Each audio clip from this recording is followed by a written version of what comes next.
comic coming to the stage. He's a favorite here at Gotham, and he performs all over town. You're really going to like him. Please give it up for Sam Cohen, everyone.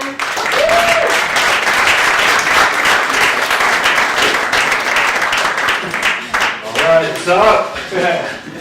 So, I always get a little bit nervous about being on stage because you never know who's in the audience. I mean, with all these terrorists out there, hey, there could be a guy from Al-Qaeda in the crowd, Yikes!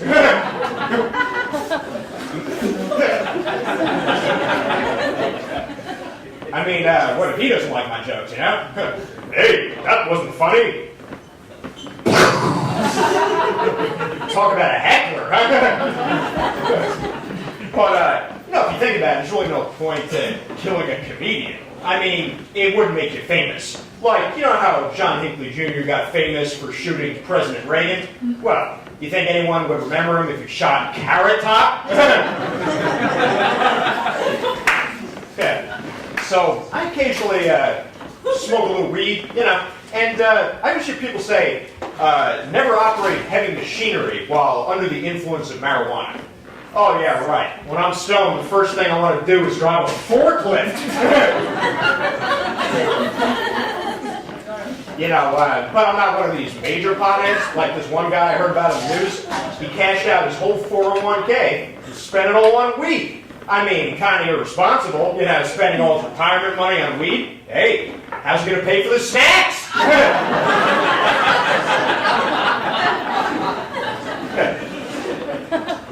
So I'm very worried about my gene pool. Let me tell you, I got some real douchebags in my family. Like, take my uncle. He's a big animal rights activist, but he doesn't give a shit about people.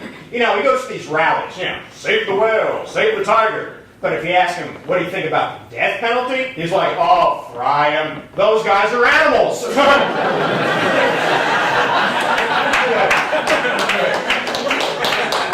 Thank you, table over there. All right.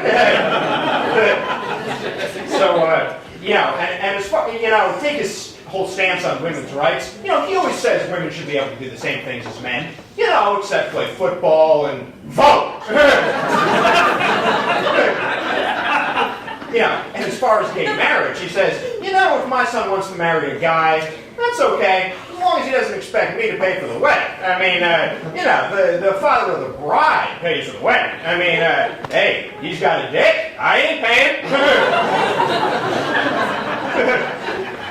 So, I was on the subway earlier, and this jerk is just standing there blocking the doors. Yeah, they keep making the announcement, stand clear of the closing doors. He doesn't move. So finally, the doors close on his leg. Yeah, the next announcement should say, I told you, stand clear of the fucking bar.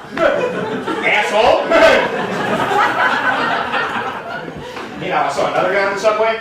He was sprawled out across like 4 seats. Yeah, and all these people, they just sit down. There was like a pregnant lady, a little kid, a war veteran. So I was like, hey man, what the hell are you doing? He goes, hey, I'm just applying the Rosa Parks rule. I don't get up for anyone.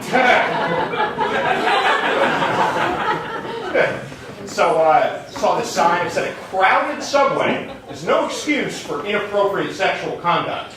Oh, so that means if it's not crowded, hey, sky's the limit, Go wherever you want,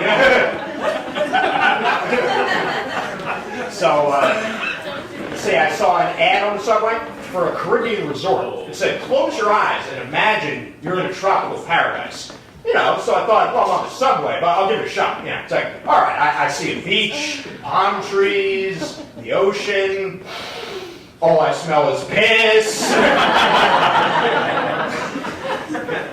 I was inside my friend's apartment building, and somebody put up this notice that said, no skateboarding, bike riding, loitering, or drug use, 8 a.m. to 8 p.m. Yeah, and it was strictly enforced, because I saw a guy smoking crack at 7:59. The car walked by like, hey, one more minute, buddy. One more minute. So, in closing, I just want to say that I'm a pretty romantic guy. Just last night, I had a candlelit dinner, I had a bottle of wine, had some nice music. The only thing I didn't have was a date. seducing myself. Yeah. And let me tell you, I've had better. You guys kick ass. Here we go.